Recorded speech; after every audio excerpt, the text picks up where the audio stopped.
Bienvenidas y bienvenidos a Otra Trama. ¿Cómo les va? ¿Cómo están ustedes? El gusto de hacer este programa cada 7 días. No digamos hace cuánto tiempo porque nos vamos directamente. Ahora, cuando uno dice el tiempo, ¿qué ocurrió en el tiempo? Yo fui hace muy poco, sábado a la noche, al Camarín de las Musas y me encontré con un espectáculo protagonizado, absoluta protagonista, por Silvia Pérez. Y yo recuerdo, como recordarás vos, que Silvia Pérez era un sex symbol, ¿no es cierto? Una actriz que trabajaba, que hacía un teatro entretenido, uno diría pasatista, y de pronto, ya hace años, no ahora, cambia el rumbo y se integra al teatro de vanguardia, al teatro independiente, y lo hace con un gran talento. Lo cual, claro, descoloca a todo el mundo, ni hablar a quien fuera crítico de lo que ella hacía, como yo, por ejemplo, ¿no? Hace años. Y lo hace tan bien, interpreta con tanta potencia, y construye un personaje que, en mi opinión, tiene mucho que ver con la antítesis de Silvia. Te voy a mostrar un libro, a lo mejor tengo una cámara para mostrar un libro, si no, no importa. Lo tengo aquí, que es Mari Bonaparte. Es una historia, lo muestro en cámara, es una historia de Mari Bonaparte, que fue psicoanalista, que lo ayudó a Freud a salir de la Austria de los nazis, que tenía mucho poder en algún momento y que estudiaba la frigidez femenina. Bueno, te vas a encontrar con Silvia y su historia o parte de su historia de vida, que esto es muy, muy fuerte para ver, para escuchar, para ver la entrega que ella pone, ¿no? Como su propio cuerpo está hablando de esto que le ocurrió, que le ocurre. Está su papá, está alguien que podría ser, lo dice ella, yo jamás hice preguntas personales, pero que podría ser el amor de su vida. Está esa pérdida. Bueno, todo esto en instantes lo vamos a conversar con Silvia Pérez, que está con nosotros en el estudio. Pero antes, ¿cómo no recordar? Y en estos días se habló mucho, pero mucho, de Arturo Bonín. Y yo quiero decir unas pocas palabras, por supuesto, pero desde otro lugar. ¿Por qué digo desde otro lugar? Porque ya sabemos que hizo películas como Esperame mucho, de Yusido, o Bairoleto, o El asesinato en el Senado de la Nación, ¿no? Donde protagoniza a Enzo Bordasbere, interpreta a Enzo Bordasbere, que cubrió a Lisandro de la Torre y terminó muriendo él, ¿no es cierto?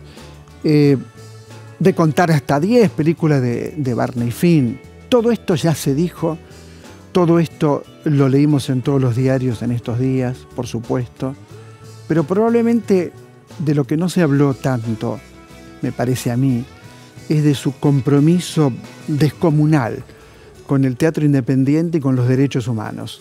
Y como este programa tiene casi como columna vertebral el teatro independiente y los derechos humanos, yo quiero decirles que Arturo fue coherente hasta el último día de su vida. Puedes estar de acuerdo o no con lo que pensaba, yo estaba de acuerdo, pero bueno, mucha gente puede no estar de acuerdo. Pero la coherencia con la que él construyó dentro del teatro independiente un estilo, una manera de interpretar, una manera de elegir los textos, su mirada, su compromiso con el otro, bueno, esto es lo que yo quiero rescatar y recordar hoy de Arturo Bonín, porque insisto, ya sabemos que trabajó mucho en televisión, ya sabemos que hizo tiras, también sabemos que hizo personajes muy jugados, como Otra historia de amor, la película de Ortiz Zárate de 1986, donde una pareja o un amor entre dos hombres era, imagínense, más que prohibido, o por lo menos era un tabú. Bueno, sin embargo, él se animó hacer eso en un momento donde se podía volver a hablar de estos temas, ¿no? Durante la dictadura tan ocultados, la homofobia, la persecución al que es diferente, bueno, etcétera, etcétera, o al que tiene otra elección sexual. Así que quería decir simplemente esto. Arturo Bonín se comprometió siempre con el teatro. En mi opinión, más que un bicho de televisión o de cine, era un animal de teatro. Esta es mi opinión. Y lo he visto en el Teatro del Centro hace muchísimos años, haciendo obras que aludían a los desaparecidos, obras que aludían a la dictadura. Y he disfrutado muchísimo de su trabajo. Ahora, cuando alguien interpreta esos textos, es porque los siente, es porque los vive internamente. Si uno no lo puede interpretar, hay cosas que no se pueden fingir. El amor no se puede fingir, el dolor no se puede fingir, el tedio tampoco se puede fingir. Y creo que Arturo nos dio en ese sentido muchas cosas. Cambio de tema y me voy, por supuesto, con Silvia Pérez, cambio de lugar. Alguna cámara me sigue seguramente, o por ahí no me sigue nadie, cosa que no me extrañaría nada. Hola Silvia, ¿cómo estás? Hola, ¿cómo estás? Bien, Bien. Gracias. Qué impactante el espectáculo, ¿no? ¿Es un biodrama? Creo que se llama así ahora, ¿no? Biodrama, docuficción, porque cuenta la verdad, un poco ficcionada, pero la verdad de las biografías de mi vida, de la de Marie Bonaparte. ¿Vos querías hablar de tu propia vida? Sí.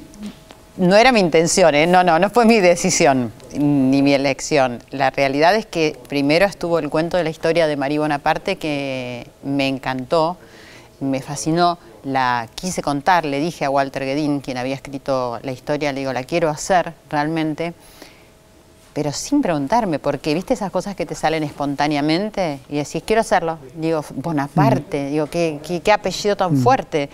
Y no pensé, porque cuando entra del proyecto Dennis Smith, empieza a hacer esta pregunta, ¿por qué quiero hacer a una mujer que aparentemente es tan opuesta a mí? ¿No? O sea, como digo, viví la mitad de mi vida trabajando como sex symbol y ella vivió casi toda su vida intentando dejar de ser frígida.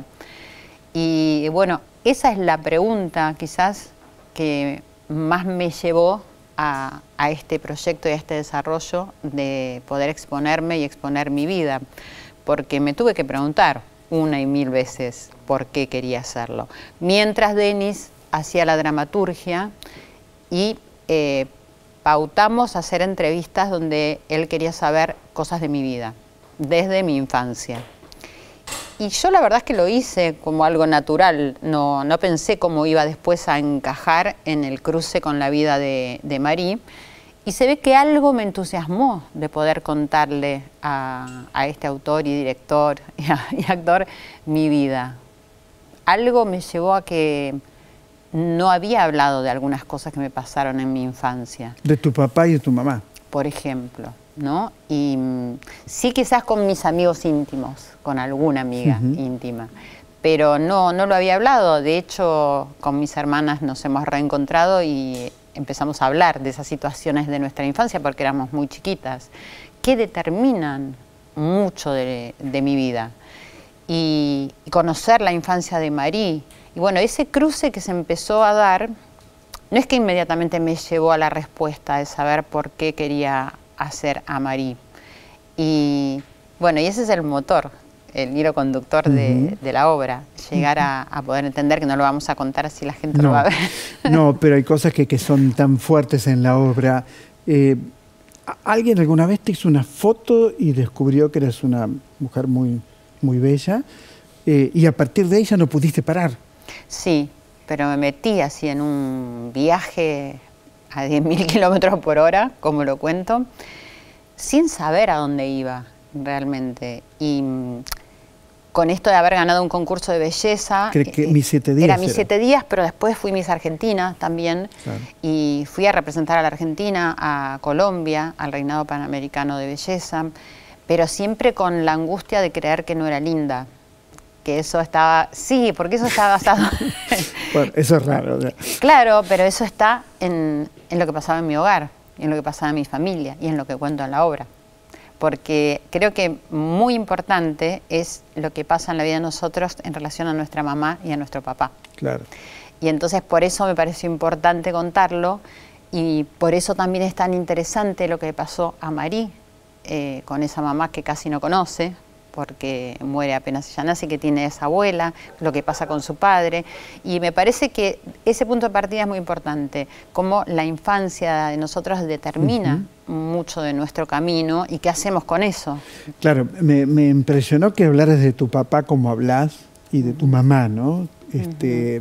Probablemente uno dice, bueno, no, uno cuando se construye ese universo de mujer bonita, ¿no? Lo digo con todo respeto y además lo pienso, ¿no? Pero es como que se excluye todo lo demás, como que lo demás no existe. Claro. Es la chica rubia, bonita, que le va bárbara, que todos los hombres la querrán invitar a salir, que todos la desearán, y todo eso está excluido. Bueno, es que es todo eso que vos describís, pero la pregunta es qué pasa adentro mío, digo, adentro de esas mujeres con eso. Y también yo lo guardaba, eso que pasaba dentro mío, porque seguía de largo, por muchas situaciones, primero porque era lo único que pude hacer, como primera medida, después porque trabajaba y trabajaba y trabajaba, y yo necesitaba trabajar para mantener a mi hija, entonces para mí eso era también un motor. Y yo conté hace poco cuando me preguntaban, yo hacía las notas de Playboy y hacía los sketches en los programas de Olmedo, y para mí era realmente un trabajo. Todos me preguntaban, ¿y cómo te sentiste? Y digo, no, nada, fui, lo hice y me fui a mi casa. Y esa era mi defensa realmente, pero algo dentro mío me pasaba con eso, porque eso generaba una exigencia y una presión con el cuerpo, con lo que me iba a decir la gente, siempre con la mirada del otro. O sea, mi vida estaba construida con la mirada del otro, y lo que pasaba dentro mío lo tenía como bastante guardado. Y ni siquiera era que lo podía revelar con una amiga mía, porque ni siquiera me permitía decírmelo a mí misma. Y creo que la construcción de esta historia, de estas dos historias, llevaron a que pueda naturalmente empezar a decirlo y a contarlo, porque le debe pasar a mucha gente. Eso, ¿no? En general creo que todos vivimos con esa mirada del afuera, que a veces la tomamos más o menos, pero que es lo que nos trae los obstáculos para poder ser quienes queremos ser verdaderamente. Probablemente el momento más impactante del espectáculo, uno de los momentos más impactantes, es cuando hablas sin nombrarlo de Alberto Olmedo, ¿no es cierto? Sí. Y ese día fatídico, ¿no? Que es, yo estaba en Mar del Plata ese día, que es cuando se cae, ¿no? Sí. Yo francamente no sabía de tu vínculo con Olmedo, tu vínculo profesional o lo que sea, no lo desconocía totalmente, pero ahí aparece expuesto, ¿no? Hay que animarse a hacerlo, hay que animarse a decir, ¿no? Sí, preguntarte qué fue Olmedo para vos es un lugar común, pero sí parecería ser como que te cambió la vida. Sí, porque profesional y a lo mejor personal también, pero profesional seguro. Profesional seguro, y mucho me la cambió. Pero creo que el valor que tengo y que hoy lo puedo reconocer es qué es lo que puedo hacer con lo que me sucede. Me llevó muchísimo tiempo, mucho tiempo, porque no sabía qué hacer con eso que me pasaba, ¿no? Que se terminaba mi carrera, porque era así, porque la gente, los productores no me querían porque me decían, ahí te veo y te asocio enseguida a Olmedo. Y yo le decía que me hicieran un casting y me decían, ¿cómo te voy a hacer un casting a Silvia Pérez? Entonces eran dos puertas que me impedían trabajar, lo cual me llevó, quizás después de mucho sufrimiento, a que empiece a estudiar teatro con los grandes maestros y llegar a Gandolfo, con quien estudié hasta el día de su muerte, y que me diera la llave para que yo pudiera salir sola a hacer lo que yo quería, sin que me importaran los demás. Sí teniendo en cuenta a los demás, que iban a recibir después que habían recibido toda esa etapa mía con Olmedo, y cómo podía yo reinsertarme en el medio artístico, porque yo soy artista y porque no me siento bien si no trabajo.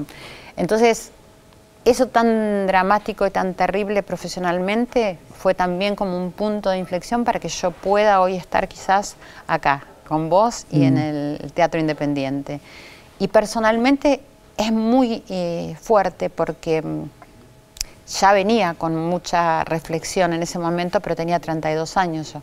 Entonces es otra cosa, ¿no? O sea, me sentía como que podía salvar una situación de un hombre que no sé si quería ser salvado, pero tampoco es mi rol en la vida ni el de nadie, ¿no? O sea, sí ayudar y sí servir.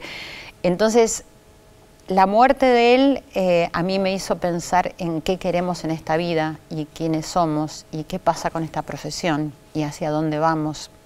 ¿Y qué es el amor? Que es lo más importante. El amor que ponemos en todo, en lo que hacemos, en los vínculos, porque el negro era amado por todo el mundo. Es verdad. Pero no sé si él sabía amar. Es verdad. Y si no sabes amar... Era amado por todo el mundo. Yo recuerdo de haber ido a verlo al Teatro Mar del Plata y la gente lo recibía con una ovación de cancha, de la cancha de fútbol era. Tremendo. Ovación de cancha de fútbol. Personas en una sala de teatro, la gente en las paredes de los laterales y en el piso sentada. Yo nunca vi una cosa igual. Durante más de un minuto aplaudiéndolo. Eso no lo vi nunca. Y tenía... yo no lo entendí en su momento, lo entendí mucho más tarde y me autocritico totalmente por no haberlo entendido en su momento. Yo pensaba, lo sigo pensando en algún punto, ¿no? Que era un gran actor, un gran improvisador, un improvisador como nunca vi en mi vida. Sí, sí. En mi vida. Una vez hizo una función de teatro con una crítica mía en la mano, algo muy raro era Alberto Olmedo, algo muy, muy raro.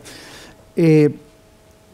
Los textos no me gustaban, pero era tan fuerte lo que él hacía. Me acuerdo del Negro no puede, no sé si vos estabas en Negro no puede. Sí. Era tan impresionante que me recuerda a los actores que estudié, ¿no? Pero que no los vi, obviamente, la comedia del arte italiano, sobre todo la comedia de Isani, ¿no?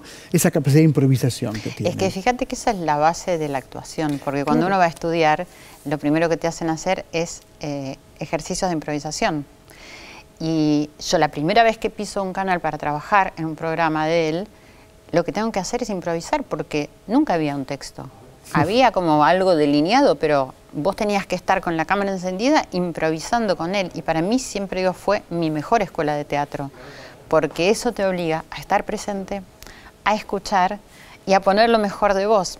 Entonces, después de eso, yo me sentía como que era muy fácil hacer cualquier otro tipo de cosas. Y la realidad es que siempre recurro a ese lugar, porque lo importante es estar en el escenario presente, escuchando, y cada función te pasa algo diferente y nuevo, claro, aunque digas lo mismo. Y te pasa ahí, te pasa en ese momento, que es la base del teatro, es el aquí, ahora, en ese instante. Sí. En el espectáculo vos decís claramente que lo amabas a Alberto Olmedo. Sí, que lo amé con toda mi alma, pero si recordás, no sé exactamente digo, una especie de nuevo padre para mí. ¿Una especie? De nuevo padre para mí. Porque yo al haber perdido, digamos, presencialmente a mi padre durante un gran tramo de mi vida por la enfermedad que tuvo, aunque estaba ahí presente, yo vi muchas veces al Negro como un padre para mí. También lo vi como un amigo, como mi mejor compañero profesional, como un montón de calificativos puedo ponerle. Entonces fue un hombre muy importante en mi vida. Pero al mismo tiempo, como te decía antes, creía que podía salvar a alguien de alguna situación. Y por eso también dejar de pensar en mí para pensar todo el tiempo en un otro hizo que yo no pudiera encontrarme durante mucho tiempo de mi vida. Porque no es egoísta pensar en uno, como a veces se cree, ¿viste? No, claro. Es como que si vos no podés darte cuenta de lo que sos y lo que querés, ¿qué vas a dar, no? Podés ayudar, podés servir, pero si no estás bien como centrado en tus necesidades, difícilmente puedas cubrir las necesidades de otra persona. Y en relación a Marie, que creo que hay una diferencia, ella, fíjate que en la época en la que vivió, donde una princesa se supone que se tiene que quedar a bordar y a usar sus trajes y todo eso, ella se hizo pasar por una médica, se cambió el nombre, hizo operaciones, hizo investigaciones. Tenía una abuela un poco monstruosa, ¿no? ¡Wow! Una abuela terrible. Y en la película que te comentaba fuera de cámara, que hay una película en YouTube que se llama Princess Marie, está la abuela y la ves siniestra, ¿no? Sí. Y bueno, entonces esa mujer crece, es decir, en ese ámbito, con esa abuela que no sabe bien qué pasó con su madre, qué hizo la abuela con su madre, su padre que iba con sus viajes y que estudiaba, que no era un gran luchador tampoco. Y bueno, ella parece que sí, nació con esa cosa Claro, luchadora. bueno, ahí está, ¿no? La transformación de Marie Bonaparte y también tu transformación, ¿no? Sí, sí. Fue impresionante. Sí, el camino que uno va haciendo y como que te vas liberando de esos fantasmas que nos atrapan en nuestra infancia por lo que recibimos, porque es muy fuerte lo que recibimos en nuestra infancia. Entonces hay que pararse en un lugar en algún momento y decir, a ver, ¿quiero o no quiero esto? Me analicé toda la vida. si no me hubiera analizado toda la vida, no sé qué hubiera pasado, pero soy... Igual creo que al llevarlo a un lugar de arte y artístico, mucha gente me dice que en los monólogos, sobre todo donde hablo de mi vida, mi hija también me lo ha dicho, me dice, es otra voz, no te reconozco, ¿no? Y yo no me doy cuenta. Y eso es el teatro. Claro, ¿entendés? Entonces digo, es un lugar dentro mío donde está ese personaje, esa Silvia Pérez, que transcurrió durante una época en mi vida, que la saco y la pongo ahí para poder contar, ¿no? Lo que vos decías al principio, que no todo es divino. Y el público te lo permitió, eso es maravilloso. Sí. Porque podrían no permitírtelo, podrían decir, no, es bonita y nada más, y, sí. Es banal. No, te lo permitió el público, y sí. eso es muy bueno. Sí, y agradecido, es muy agradecido para mí. Me gusta que la gente venga a hablarme, a contarme lo conmovida que está, y que me agradezcan. Y esta pregunta que yo hago, le digo, ¿pero les sirvió? ¿No? O sea, y preguntarte... ¿Dónde buscamos nosotros la aprobación? ¿Dónde buscamos el placer? ¿No? ¿Dónde lo buscaba Marie? ¿Dónde lo busqué yo durante toda mi vida? Esta aprobación que necesitamos de las mamás, invariablemente, ¿no? Y reflexionar sobre eso. Y también sobre el placer de la mujer, ¿no? Porque Marie Bonaparte dedicó parte de su vida a pensar el tema de la frigidez, por ejemplo, ¿no? Sí. Que de no poder disfrutar sexualmente en la vida. Claro, mirá qué punto de encuentro se me ocurre en este momento, porque ella buscaba cómo poder disfrutar, buscaba el placer, que no lo encontraba, y ella, bueno, esto de que se operó varias veces, ¿no? No se puede creer eso. Es una carnicería delirante. Claro, y además es una investigación de ella y una decisión de ella, ¿no? Porque después el médico copia de esa médica que ella se inventó, ¿no? Esta operación. Y ella buscaba un placer, digamos, sexual, podríamos decir. Pero quizás, ¿cuánto se dio cuenta que en el trayecto ella salió a hacer cosas que una mujer no hacía en su época, ¿no? Entonces, hay una mezcla donde el placer que ella debe haber tenido, creo yo, saliendo a estudiar, haciendo lo que se le daba la gana, habiéndose casado con un príncipe que era gay y que ella sostenía eso y bueno, iba en busca de lo que ella quería. Analizarse con Freud. Pidiéndole por favor a Freud que la acepte porque no Freud no la quería analizar. Teniendo un vínculo maravilloso después con Freud, ¿no? De una amistad que ella lo ayudó a que pueda salir y escaparse de los nazis. O sea, todo eso debe haber tenido un placer. Supongo yo, ¿no? Claro, o sea, sí. Más allá de que estaba buscando un placer sexual que no tenía. Entonces, por eso digo, la construcción del placer... es que el placer, está muy bien lo que dices, el placer sexual es todo, no es únicamente la intimidad de una cama, es todo. Exacto. Es todo, es una conversación, es un café, es una apuesta erótica por la vida, una apuesta del eros por la vida, ¿no? Exacto, por eso digo, quizás a ella le faltaba el placer sexual. Pero tenía otros, tenía otros placeres. Y yo podía tener bueno, todo el mundo quería salir conmigo, todo el mundo me decía, y bueno, pero me faltaban un montón de otras cosas que me satisfacían. Entonces, hay como un montón de puntos de encuentro en esta pregunta, ¿dónde buscamos el placer y cómo lo buscamos, ¿no? Y qué construye la cultura también, con el deseo, ¿no? Y con los cuerpos. Y el deseo a partir del cuerpo, que quizás hoy no pase tanto porque hoy se levantaron las voces, quizás no tan bien, pero bueno, por lo menos hoy sabemos esto. Pero sigue estando dando vueltas, porque uno en todo lo que se publica, siempre se publican cosas lindas, ¿no? Difícilmente, si yo publico y digo, ay, hoy me duele la panza y me saco una foto. No hago eso. La evitas. Claro. Entonces, lo que pasa en el espectáculo creo que es que muestra esa humanidad que reside dentro de cada uno de nosotros, seas hombre, seas mujer, no importa el género que tengamos, pero que está dentro nuestro en busca de un placer, de una felicidad que a veces está asignado por la mirada del otro. Sí, la mirada del otro pesa para bien y para mal también. ¿Qué día? Sábados, ¿no? Sábados a las 20:30. Sábados 20:30, Camarín de las Musas, que queda en Mario Bravo, entre Córdoba y... La otra no sé, La Tucumán. Tucumán. 960, Sí, Mario 960, Bravo. el lugar entrañable para mí. Lindísimo, además. Hermoso, Sí, hermoso. sí. Y entradas por alternativa. Por Alternativa Teatral, sí. Alternativa Ahí van Teatral. directamente al link y sacan. Ya estamos agotados, pero pueden sacar para las próximas funciones, que eso es un placer también, tener las funciones con toda la gente ahí. Muy placentero hacer eso. Y el equipo que tenemos, y Mauro Álvarez, que me acompaña, y Agustín Buquet, que toca guitarra, Luchi, sí, Deni. La verdad que tenemos una alegría todos, porque creo que nació el proyecto entre todos, juntos. Silvia Pérez, muchas gracias. Gracias verdad, a vos por muchas haberme gracias, invitado, No, por tus palabras y por reconocer todo esto que estamos haciendo, te lo digo de corazón. gracias.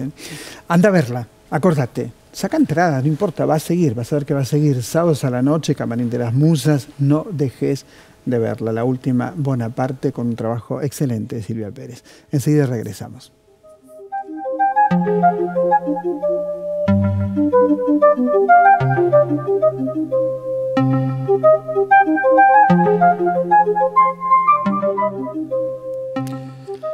Hay un punto central en el teatro que es el ritmo.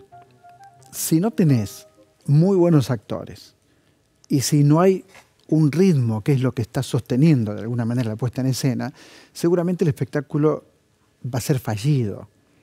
Sobre todo un espectáculo donde la velocidad, los hechos, lo que ocurre, la trama, es impresionante, impresionante, así como te lo digo.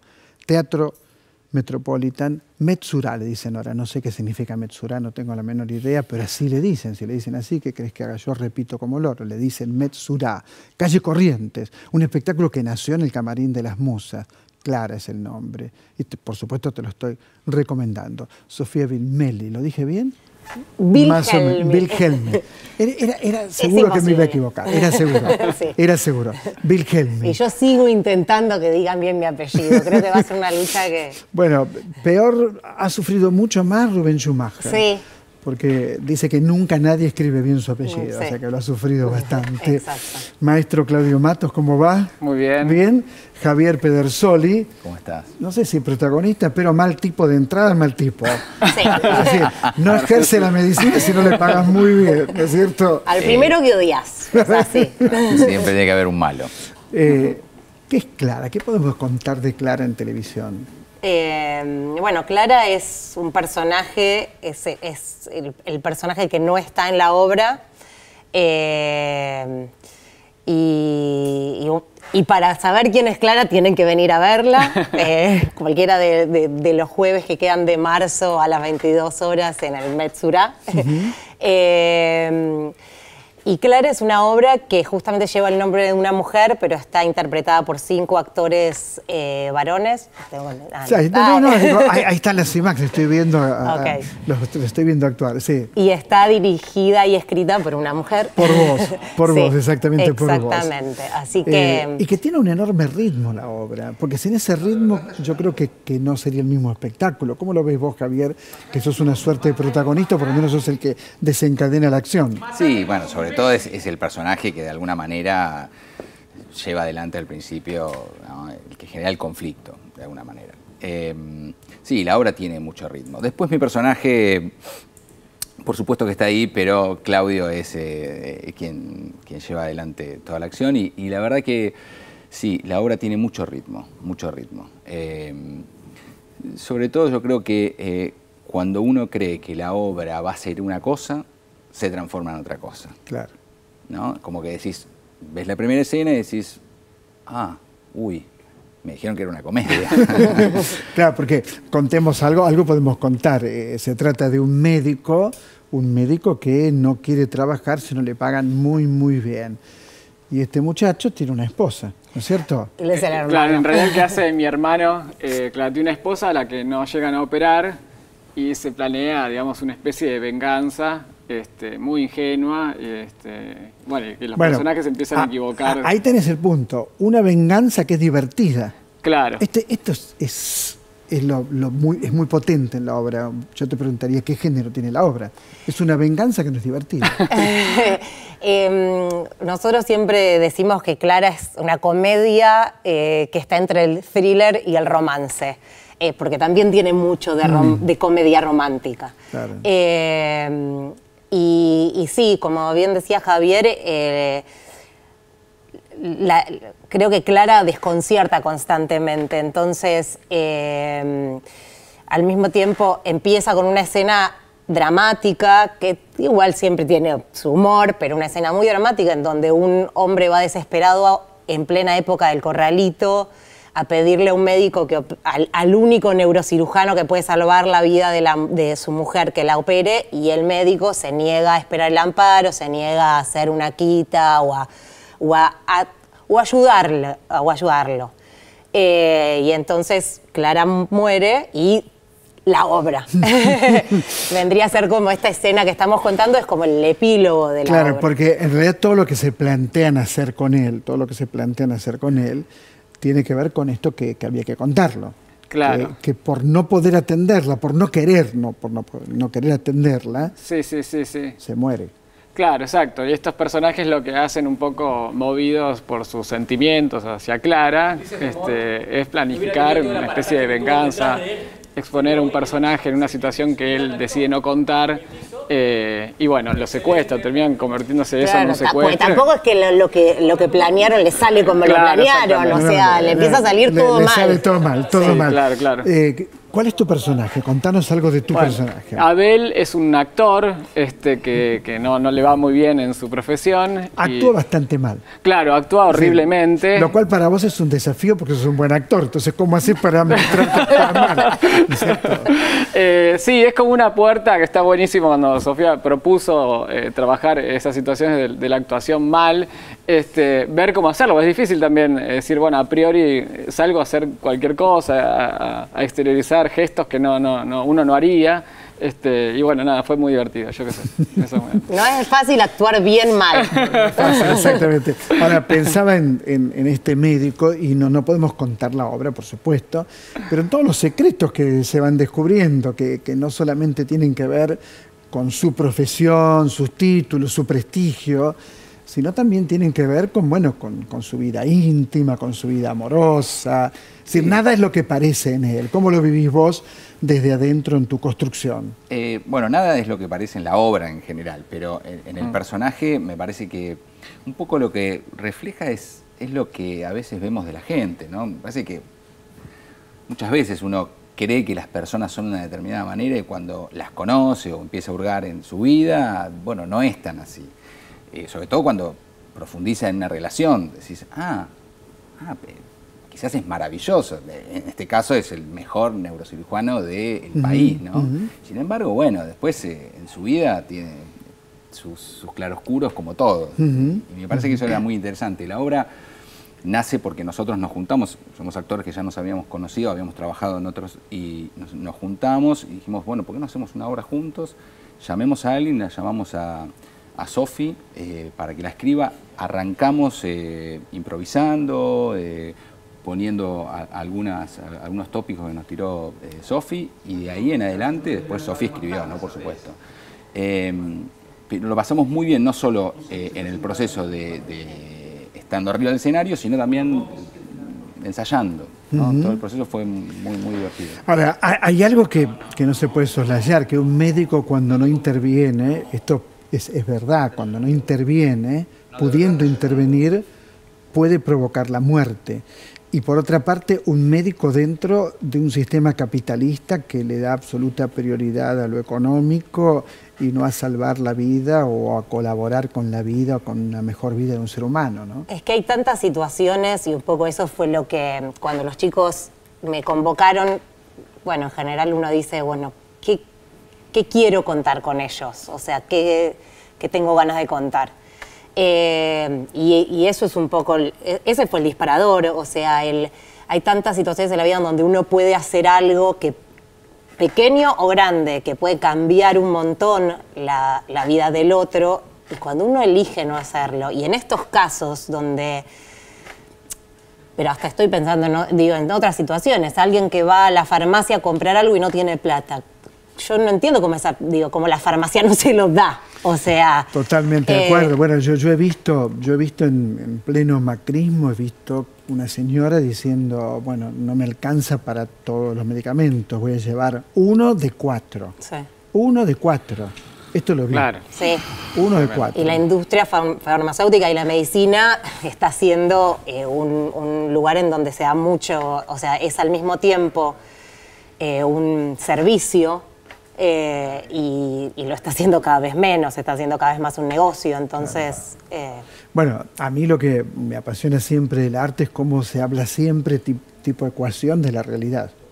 Siempre se está hablando de la realidad, sí, aunque sea en un lenguaje absolutamente alejado de todo realismo, siempre se está hablando de la realidad, ¿no? Y me parece que el espectáculo de ustedes, claro, uno se ríe porque te reís muchísimo, probablemente te reís mucho, Claro.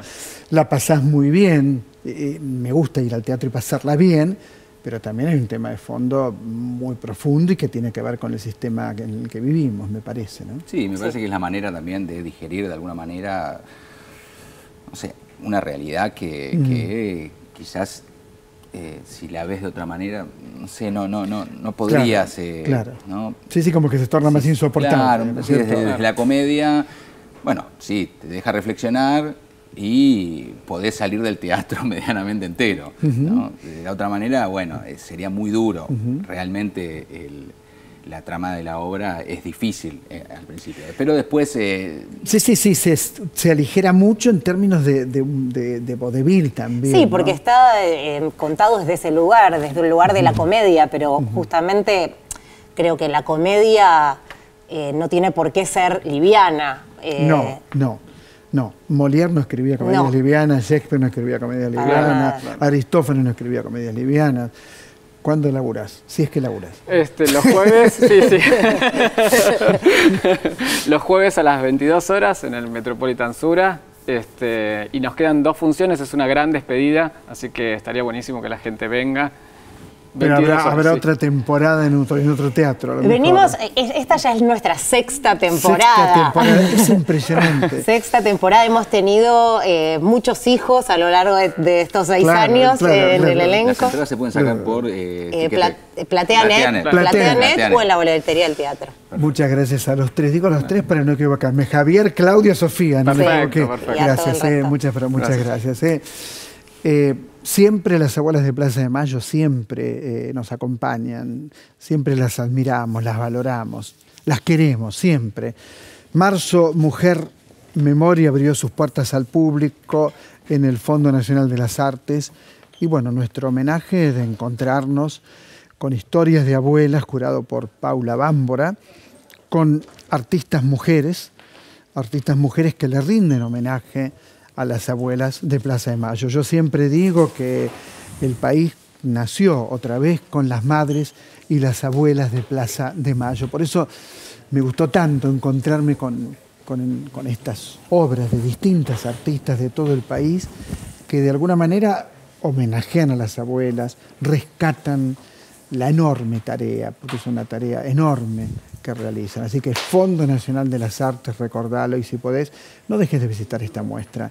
Las abuelas de Plaza de Mayo han luchado de verdad y lo siguen haciendo, algunas con 90 años y más también, y lo siguen haciendo. Siempre tenemos presentes, sobre todo en esta fecha tan cercana al 24 de marzo, tan cercana a ese día fatídico donde los militares genocidas tomaron el poder, masacraron a nuestros compañeros, dejaron 30.000 desaparecidos. Todo esto que vamos a recordar, por supuesto, el jueves en la calle, que es el lugar donde nos gusta estar.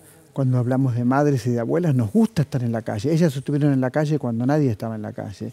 Ellas soportaron que los caballos corrieran y trataran de aplastarlas. Todo esto soportaron las madres y las abuelas de Plaza de Mayo. Cambio de tema y tengo un libro que lo devoré. Damián Tabarovsky, El momento de la verdad. ¿Cómo estás, Damián? Hola, gracias por la invitación. No, gracias a vos. Lo tengo todo marcado, la verdad que lo tengo todo marcado. ¿Qué es el futuro anterior? Futuro anterior es un tiempo verbal francés, aparece ahí, que es como el futuro en condición, o sea, es si uno pudiera, lo usaba como metáfora, si uno pudiera pensar lo que va a ocurrir a futuro, pero en condicional. En castellano no existe, por eso hay momentos lo cito ahí, es una cita muy al pasar. Dicho así, parece casi un esnovismo hablar de eso. Y también fue el nombre de una revista muy importante de la izquierda francesa, Futuro Anterior, porque es la posibilidad que se conjugue el futuro y el condicional. Es el deseo, finalmente, el habría que, pero en futuro. Uno podría decir que es una antinovela al momento de verdad, o que es otra manera de hacer novela. Yo he leído todo lo que escribiste y siempre, la verdad, que tuve mucha admiración por tu ruptura, por tus rupturas, ¿no? Eso me impacta. Y no puedo contar una historia en la novela, puedo contar sensaciones, cosas que comparto desde adentro del texto. ¿Cómo lo ves vos, que sos el autor? Bueno, mejor casi te diría. Recuerdo una anécdota de Néstor Sánchez. Decía, una novela que se puede contar por teléfono, en esa época se usaba el teléfono, es porque es mala. Claro, porque estás hablando solo de la trama. Claro. Solo de la trama. Y esas viejas palabras muy nobles que vos acabas de decir, como ruptura, son palabras en las que yo pienso permanentemente. Creo que intento reflexionar en términos de lo que sería hoy una novela contemporánea, pensar esa problemática. ¿Qué es una novela? O sea, yo que soy un gran lector e incluso traductor, porque yo traduje a Flaubert de la literatura francesa o la literatura realista del siglo XIX, que me parece extraordinaria. Sin embargo, hoy, en 2020 y pico, el trabajo que yo intento llevar adelante es cómo pensar políticamente y literariamente qué es lo contemporáneo y qué es una novela contemporánea, cuáles son sus condiciones de rareza, de excepcionalidad, y cómo pensar la lengua. Y si vos dijiste no recuerdo si dijiste antinovela o contranovela, porque la idea del contra, o sea, del contra en el sentido del contragolpe, quiero decir, este es un momento donde ciertas lenguas dominantes, que son la de los medios de comunicación, la de la política, la del discurso de la salud, son lenguas binarias, de sanos y enfermos, de excluidos y exitosos, de triunfadores y perdedores. Y a mí me interesaba para la novela contemporánea devolverle cierta capacidad de rareza a la lengua y disolver estas cuestiones binarias y que se conviertan en una especie de zona polisémica, si se quiere, es una zona de rareza exactamente para la lengua, que incluye cierta dimensión ensayística, cierta reflexión poética y que sobre todo discute como un contragolpe con los hablas dominantes de la época. Pensaba en cómo mirás la realidad, ¿no? Como alguien que está observando. Disfruté mucho, lo reconozco, con el sarcasmo, no sé si la burla, la ironía hacia los periodistas. Me pareció absolutamente realista. Todo lo que vos contás sobre cierto periodismo que está pendiente del chivo, del curro, de los auspiciantes, ¿no? De dónde va a ir a manguear unos pesitos para el programa de cable. ¿Todo esto es así o fue así? No sé exactamente si es así ahora. Pero fue exactamente así. Nunca trabajé en ese oficio, pero alcanza con verlo, o sea, a veces se parece casi impúdico, ¿no? Muchas cosas están a la vista tan evidente, sea como la falsa moneda, ¿cómo se llama? La carta robada. que estaba ahí a la vista. Claro. Y bueno, acá está puesto sobre la mesa y era cuestión de decirlo. A mí me parece que la discusión sobre los medios de comunicación, que también es antiquísima, porque uno puede decir la escuela de Frankfurt, ya tiene un siglo de discusión, creo que esa discusión no hay que perderla, en doble sentido, no hay que perderla de vista y no hay que perder la discusión, que a veces parece que la estamos perdiendo. Y entonces me parecía que para que la novela reflexionara sobre eso, que también hay una tradición literaria, de hecho comienza con eso, con Scoop, la novela de Evelyn White, o sea, pensar qué lengua genera los medios. Hubo una discusión en los últimos años, en la última década, que yo adherí como a la ley de medios, pero que también me pareció una discusión un poco limitada porque se estaba discutiendo exclusivamente sobre las condiciones de propiedad de los medios, que es muy importante, obviamente, pero me parecía que había que discutir los formatos y las lenguas. Entonces yo uso la novela para repensar eso también. O sea, me parece que el lugar hoy del periodista que ocupa una zona que en otra época era o el intelectual, o el escritor, o el pensador, me parece que debería ser objeto de reflexión desde la literatura. Venís trabajando el tema de las vanguardias, decía el tema de la ruptura, venís creando algo distinto a otros autores. ¿Cómo te ubicás dentro del panorama de la literatura contemporánea? Bueno, Para citar un amigo que también supongo que vos conoces bien, Daniel Goebel, el otro día escribió una hermosa reseña sobre este libro y decía, al pasar pone que yo llevaba adelante algo en solitario. Claro, claro. Y no me molesta esa idea de cierta soledad. Por supuesto tengo afinidad, además de amistad personal con muchos escritores y mucha afinidad, pero sí, en algún sentido a veces tengo la sensación de cierta soledad, que no lo vivo como un pesar en absoluto, sino como, digamos, como un fluir. No me preocupa, pero sí, a un lugar en cierto margen, por decirlo de alguna manera. Bueno, y Goebel también. Goebel muchas veces publica novelas que también están en cierto margen, Sí, ¿no? sí. Bueno, mira, citando a nuestro común amigo Goebel, él hace muchos años, espero que si ve esto no se enoje porque quizás lo cito mal, en una entrevista que él le hacen en Página 12, le preguntaron por su álbum de familia, literaria. Entonces no me acuerdo, había dicho su padre, aparecía, no sé, Lamborghini, Puig, Aira, no me acuerdo quién, y yo aparecía como su primo díscolo. Y yo me sentía bastante, bastante bien en ese lugar, en esa familia, pero díscolo. Damián, me recomiendo el momento de la verdad. Hay que leerlo, hay que encontrarse con el texto. Esto es lo que yo siempre pienso. Yo la verdad que la leí de una sentada, como se dice ahora, ¿no? Sí. De una sentada. Me parece que es un camino, ¿no?, que estás siguiendo. ¿Cuál es tu próxima novela? No sé. Estoy empezando a algo parecido a un ensayo, porque esta es mi 10ª novela, pero solo escribí 2 libros de ensayo. Escribo poco ensayo, literatura de izquierda y otros más. Y ahora estoy empezando muy lentamente a pensar algo en relación a lo que sobra, lo que está de más, que algo está ahí en las novelas. Vidas que están de más. Este es un momento de, llamémoslo, capitalismo, no sé, neoliberal. Son todas frases hechas que yo detesto esos nombres. Pero lo que sí queda claro es que hay un 50% de la gente que está de más. Está de más para este sistema, ¿no? Está librada a su suerte. Y bueno, entonces estoy empezando a pensar sobre eso. Damián Tabarovsky, muchas gracias. No, gracias a vos, pero muchas gracias. Muchas gracias. Lee El momento de la verdad. Un programa de televisión sirve solo para eso, para que haya un puente, que vos te sumerjas en la novela, que es lo que cuenta y que es lo que vale. Ya volvemos, hay más en otra trama. Enseguida regresamos.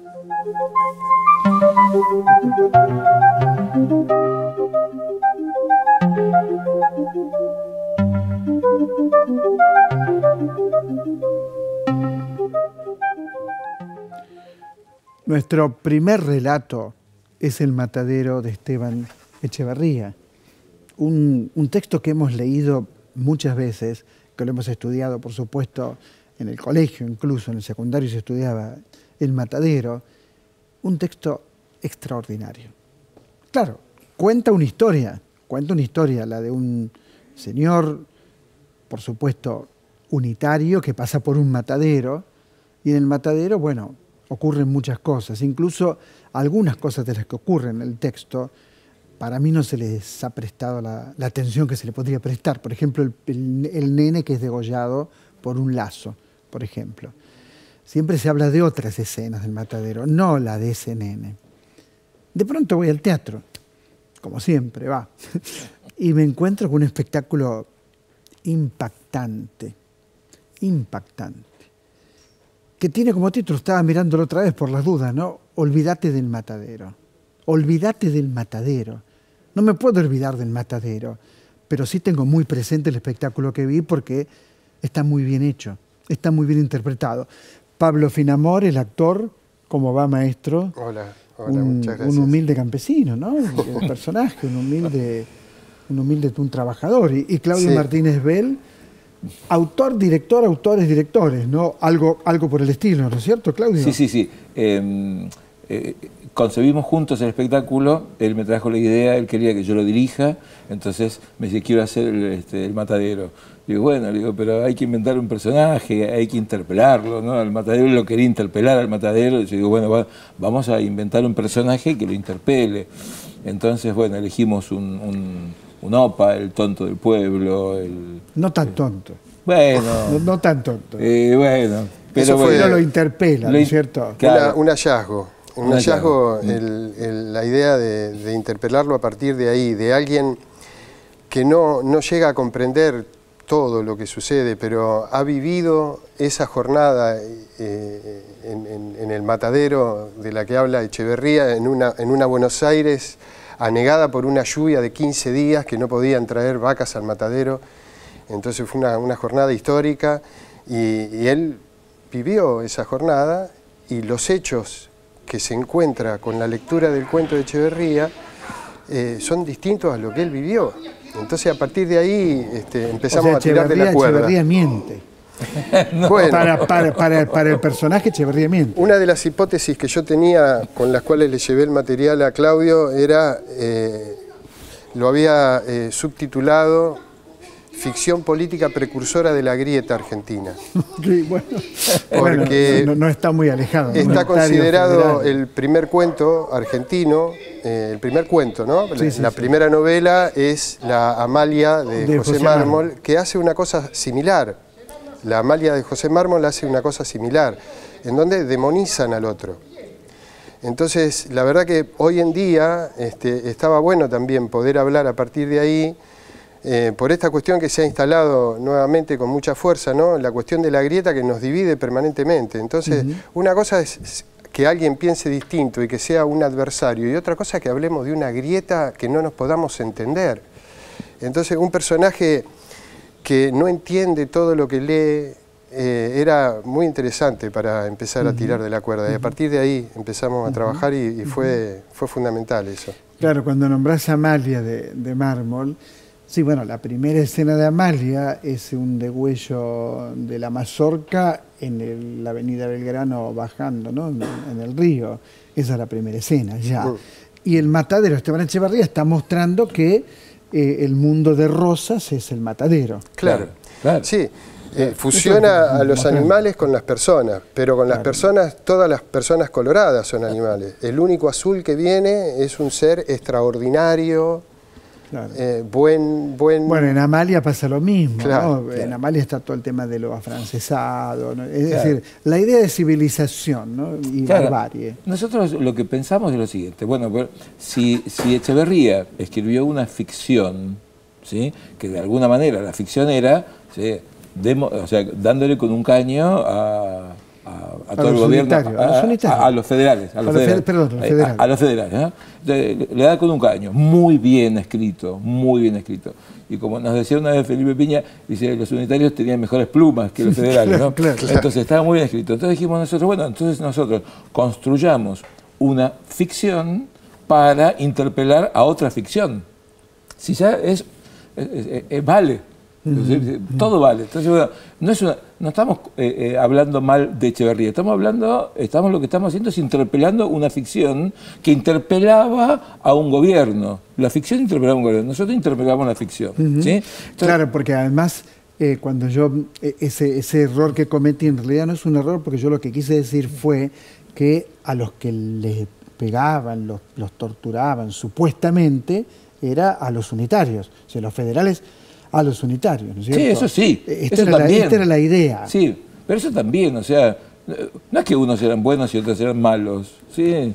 Es como ahora, que unos son buenos y otros son malos. El mundo, claro, no funciona de manera binaria. No. Exactamente. Vos fíjate que toda la historia argentina está atravesada por esta grieta a la que vos te referís. Toda la historia argentina. Sí. Los unitarios y los federales. Los peronistas y los antiperonistas. Siempre. Y bueno, la idea es poder también establecer un punto de diálogo, ¿no? Para poder vivir, para poder escucharnos. Y también, bueno, encontramos en esta posibilidad una manera también de poder divertirnos, porque al cruzar la historia de esta manera, con este personaje que tiene esa compulsión a la lectura, pero no entiende todo lo que lee, se producen situaciones que dentro del dramatismo de la situación producen humor también. Entonces, fíjate que él decía que era un opa, vos decías que era un opa, el personaje, pero nunca entendemos todo lo que leemos en el sentido de nunca entendemos la realidad en su totalidad. Claro. Entendemos parcialidades de la realidad. Pero yo lo que pasa es que yo tengo una postura, yo pienso que la mayoría de nosotros, o casi todos nosotros, somos en algún lugar opas. Obvio, pero obvio. Porque la estupidez humana no tiene límites. No, eso seguro. Eso seguro. Entonces, es increíble. Es increíble. Y nos creemos que somos inteligentes, creativos, únicos. Únicos. No lo somos, no lo somos. Entonces, para este espectáculo, yo dije, bueno, no nos pongamos en el otro, no nos pongamos en el lugar de la contra de esto. Pongamos en el medio de alguien que no entiende. Entonces, para poner a alguien que no entienda... Pero que vivió ese día. Claro, pero que no entiende, vivió ese día. Pero no entiende un montón de cosas. Entonces, al no entender un montón de cosas, te permite decir, bueno, ¿qué es? Un niño es un tonto, y Mauricio dice, no, uno es tonto mejor personaje. Supervisó nada menos que Mauricio Cartún, que eligieron un principiante para que supervise. Un chico que está empezando. Fue un ping-pong que, bueno, la verdad que fue un lujo para nosotros. Fue genial, nosotros escribíamos, le tirábamos, él estaba en Cariló en pandemia, entonces él estaba en su casa y le mandábamos el texto y él nos hacía una devolución, nosotros trabajábamos, le volvíamos a mandar y bueno, fue un ping-pong. Bueno, vos trabajaste con él. Sí, yo lo trabajo con él, lo quiero muchísimo y tengo la suerte de que tenemos una relación amistosa, entonces es fantástico poder tenerlo cerca para poder exprimirlo todo lo más que se pueda, porque aparte es muy generoso. Claro que sí. Qué buen actor que sos. Muchas gracias. Qué buen actor, ¿no? Yo agradezco. Cuando veo un buen actor, agradezco. Yo le tengo que agradecer mucho a él, al director, porque la verdad que me hizo explorar zonas que yo no había explorado. Me amplió el espectro para actuar y también en la dramaturgia, porque yo suelo irme a cosas, me voy para lo más serio, me voy al drama, me voy... Y sos actor, te buscás que tu cuerpo se meta en eso.